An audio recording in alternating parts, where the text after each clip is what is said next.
What is up, everybody? It's Alex from Heavy New York, and on the phone we got Max Portnoy from Tallah. Thank you so much for your time today, man. I appreciate it.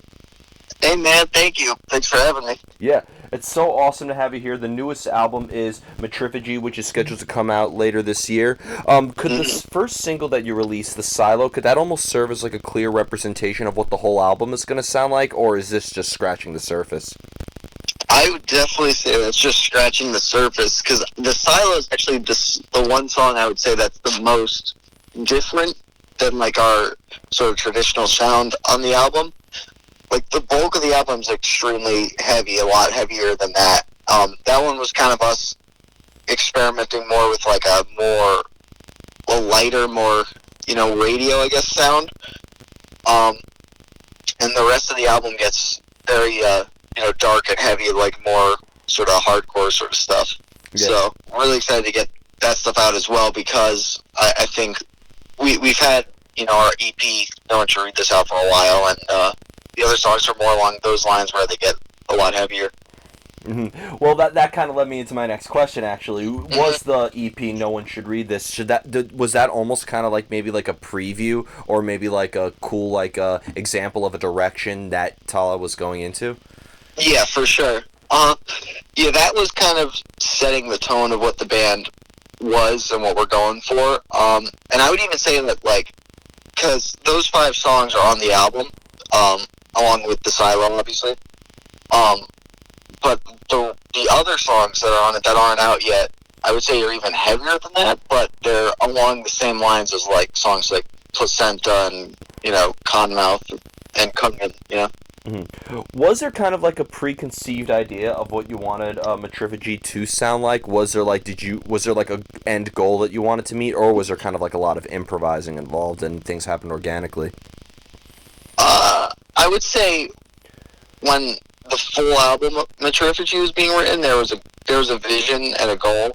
When the band first started, there was a lot of experimenting, kind of seeing what was right. I knew, like, I wanted to do something really dark and heavy for the most part, like, sort of in, like, the new metal, but using sort of elements from, like, newer age hardcore type stuff. So there was always sort of a vision, but once I started actually writing and getting some of the songs down, then at that point, I knew, like, what the full thing, the end goal should sort of sound like. Yeah. It's funny because a lot of people, and you even mentioned it yourself, have been kind of like labeling it as like new metal. For me, like, I almost got like a new school hardcore vibe to it, like kind of teetering along the lines of bands like Code Orange or Vane or Twitching Tongues. Mm-hmm. But I also thought structurally it had kind of like something like what Dillinger Escape Plan or maybe even Every Time I Die had. Yeah, no, for sure. Those are like sort of the sounds and influences I've definitely included when I was writing, like definitely going for that sort of stuff, and then like having moments that felt like sort of old school Slipknot and Korn sort of thing, Yeah. Did you ever listen to the band These Arms Are Snakes, or ever heard of them? I don't think so, but I would definitely check them out. Yeah, that was another artist that you guys kind of reminded me of a little bit. But I still think you have, like, your own distinct sound. Is there kind of, like, an experimental... Like, I'd imagine there's a lot of experimentation in songwriting, right? Yeah, for sure. Yeah, I definitely try to get a unique sort of original twist with all of it, because we don't want to sound just like a replica of someone else. So, definitely when there's writing, and even with the recording process too, there's a lot of experimenting. Like when we were recording, we used a ton of effects and different things, with the guitars and drums, and just added extra layers to give it like a little bit of extra something that we thought was unique. So really excited for that. Mm-hmm.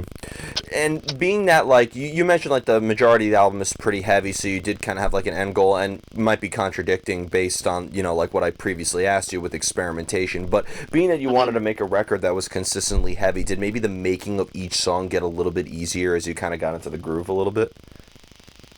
I guess you could say in a way. Like, once... I feel like it's like that a lot with just recording in general. After like the first couple of songs, you kind of get in the right mindset and the right flow, and they just kind of keep coming, easier. But we always try new things on each song, and whether it be like different sound effects or layers or different things. So we kind of kept pushing ourselves every time we recorded a new song, even though, like, as it went on, it was getting more comfortable for us. When it comes to being a drummer, does it help to have music before you lay down, like, the rhythm and the beat and stuff like that? Or has there ever been a time where you had, like, maybe a whole drum pattern written down and maybe, like, the rest of the band would write over that? That's a good question. I feel like it's kind of different all the time. Some songs, like, can start with the drums, like whether it's just like a groove or an idea, but like it's not all the time. And obviously with recording, I feel like the drums always come first with that. Always recording the drums. But when it's like songwriting, I feel like it's a pretty even mix. A lot of the times riffs will come first, and then the drums will sort of cater to that. But sometimes, like with Placenta, that started as like a drum groove that I came up with. Well, you know what's funny is I've had this discussion with like a lot of drummers before. Like, it doesn't matter whether you're playing death metal or you're playing like smooth jazz. I think in the end, it all comes down to the same purpose, which is keeping rhythm and keeping the beat and all that. Yeah, for sure. Yeah, but like, when you like hear riffs presented to you, do you like instinctively know, like, okay, snare here, floor tom here, ride cymbal here, crash cymbal here, or do you? I'd imagine like there also has to be some improvisational elements into that as well, right? Yeah, I mean, like I actually write most of the songs myself. So like I guess like when I'm writing them, I kind of know instinctively what I want with the drums and hearing them, but there is improv. Like I'll because when I went with the writing process, I'll like program drums because I can't really just track myself right now. I don't really have the stuff for that. So I'll just program drums with the riffs and do like a rough demo. But when I'm like in the studio actually tracking, then I think more improvisation comes out, especially with like fills and all that sort of stuff. But like the basic grooves, I feel like come pretty instinctively. Like I kind of know what we should do with, once we get the riffs and everything laid out. Yeah, I'd imagine too. It's also like the more you do it, like the less you have to think about it, right? It just becomes instinct at that point. It's like brushing your teeth. You don't think about it. You just do it. Yeah, for sure. Yeah. Here, ready? I normally save this difficult question for last, but I'll get into it now since we're really in depth in songwriting. It's the most difficult question of the whole interview. You ready? Okay. All right, because you have a song such as like Too Quick to Grieve, which is 6 minutes long, but then you have a song like a Cottonmouth that's like, less than 3 minutes. And then you have a song like The Borderline of Pain that's less than a minute. How do you know when a song is done? I guess that's also just sort of a feel thing. Like it just depends when you're writing it. Like a song like Too Quick to Grieve, which is the longest song that Tallah has, it kind of, I just started writing it and just kept going with it until I felt like it was done. Like I didn't even look at how long the song was, and like once I like got to like an ending point where I was just like, all right, this feels like where it should end, I checked like how long the song was, and it felt like it was only like a 4-minute song, but it ended up being like over 6 minutes. So yeah, I think that sort of just all depends on how the song feels. Like if it feels like it's like getting cut off short, or if it should keep going.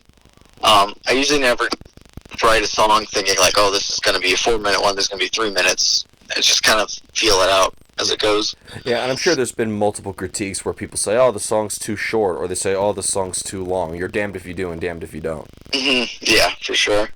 Yeah. Now, being that you do write the majority, good portion of the material, what do you find it easier to come up with the ideas maybe when you're in the company of your other bandmates, or being that isolation is sometimes the greatest fuel for art? Do you find it easier to kind of come up with ideas when you're more like alone in your own little vibe in a way? If I have like a certain riff or something, like a pre-existing riff that I was working on, like if I'm going into work on that, I think it's easier for me if I'm just by myself drilling it. But if I have like no starting point or like nothing, it's always easier to get together with someone and jam than to just try and figure something else on your own. So like, because I kind of stockpile riffs and beats and stuff, so like if I'm trying to focus on like one specific thing that I've already written, then I think it's easier for me to just drill it by myself. Yeah. Well, I mean, there's a lot of songs on this album too, so I'd imagine Hmm. like creativity, like there was just like it seemed like it came naturally almost, right? Hmm. Yeah, for sure. There was tons of different ideas and versions of songs that I just kind of had to keep reworking. But it definitely, like, it's sort of the same thing with recording. It's like once you get in like the right mindset with writing, then it gets easier and you can start getting tons more ideas out. I think like when you're songwriting and you're being creative, you have to kind of find the right headspace for that, and then once you're in it, it's a lot easier to just keep getting ideas out. Yeah, and I'd imagine too, like I artist blocks have got to be the worst, right? Do you have like a way of Mhm. like escaping an artist block too, or you can't even force that, right? No, I've tried many different things to try and figure out how to get out of it, but you just can't. When that happens, like I'll like be staring at my studio's like computer for hours, just not getting anywhere, and then I'll just take a break and go play video games. But there's no way around it. Yeah. I mean, at least I haven't figured it out. It would be good to figure it out, though. Yeah. Hey, video games are really great creative influences as well. Hmm. So people say video games aren't productive. I think video games have been really influential for a lot of artists. Hmm. Yeah, for sure. Especially like, it's definitely good to sort of reset your mind if you're like drilling something nonstop and you need a break. Just play some video games, let some time pass, and then usually by the next time I sit down to work on stuff, my mind will sort of be reset and I'll be able to get more ideas out. Yeah. Any games in particular you want to shout out? I've been playing League of Legends for like almost 10 years now, so I'd have to shout out them. That's been like my go-to. But other games like Left 4 Dead 2, Portal, Outlast, those are all been my favorites over the years. Are you a Zelda fan at all by any chance? I haven't played enough of it, but I do enjoy it. Okay, you play Breath of the Wild, and then we got to do a part two in this interview. Okay, I will. Yeah, I've been recommended that game. yeah, it's incredible. Now, kind of going back to the album, we mentioned how like the EP was meant to be a trailer or like kind of like a preview, especially because those 5 songs on the EP are going to be on this album. But are what we're hearing, every song that's on this album, are what we're hearing is like the first initial take of it, or did these songs maybe like change a lot over a span of time? Uh, I would say for the most part, there were tons of reworks and rewrites for a lot of the songs. Just because, like, I don't think a song is the strongest the first time you go through it. Obviously, there are times where that happens, like Placenta. It had a little bit of changes, but for the most part, it stayed the same way as like when it was initially written. But other songs, it's usually good if you write it and you sit with it for a while, and then you go back and you listen to it after like a week or two, and then you can kind of hear different things and try rewriting it, reworking it, and it usually just ends up getting better and better every time you do that. Yeah, and I also imagine with every song that you make, it opens up doors for newer songs to be written as well, right? Like art comes out of art. Yeah, totally. Yeah, I'd imagine, especially this time of quarantine, I'd imagine that you already have ideas for maybe what the next Tallah album is going to sound like, right? Yeah, we actually have tons and tons of songs already just sort of shelved waiting for whenever we get around to, recording next. Well, maybe we can release a double album in October when this comes out. I think it would be possible. Yeah, never say never, especially because this is coming out in October. You got time. You got time. Yeah. But I got a couple of other questions regarding this. Being that you take a lot of inspiration from hardcore and a lot of heavier material, obviously when you play that stuff live, crowd interaction and like the stage presence is also key into executing this material. Is there a similar energy though into playing live as you do when you're recording or songwriting, or is playing live and recording almost two separate entities altogether? I feel like typically they're separate, but with us, it depends on the member too. Like when I'm tracking the drums, I like to, especially for this Tallah music, I like to kind of treat it as a show and try to go as hard as I can. But obviously, I'm not going to be doing like things on stage like jumping off my kit or holding like a cymbal in the air or something stupid like that because it's a studio. Why but like not? trying to give it all my energy and like play hard and everything is definitely, I try to do that in the studio because you want it to feel still like it's a live performance, which is something we definitely push for when we record. We want it to feel live and raw, like it's an actual performance from us. Yeah, well, I'd imagine I was interviewing the drummer from Lorna Shore back at NAMM, and like I was asking him, because not to discredit, what the drummer obviously has to do, but like whether you're in the studio or you're on stage, you're behind the kit the whole time. So I thought maybe like if that the most similarities to recording and playing live are within the drummer. Well, yeah, I would say more often than not, it is definitely. I just like to go wild all the time. I feel like if you're playing your music and you're like really pumped and really into it, I feel like that just kind of happens regardless. Yeah, fair enough. So before we go, I want to thank you so much for your time today. Really enjoyed chatting with you. Just obviously no thanks to a certain virus that shall not be named on this channel. But I know that live shows right now aren't in the question. But I'd imagine when shows do pick up again and things slowly start to return to normal, we'll probably be seeing Tallah on the road quite a bit, right? Yeah, we're dying to get back on the road. We had a lot of stuff lined up, but obviously with what's going on, the pandemic, they all got canceled. So just kind of waiting around until things start getting booked again, and then we'll be hitting the road as much as we can because that's kind of what we're dying to do right now. Yeah.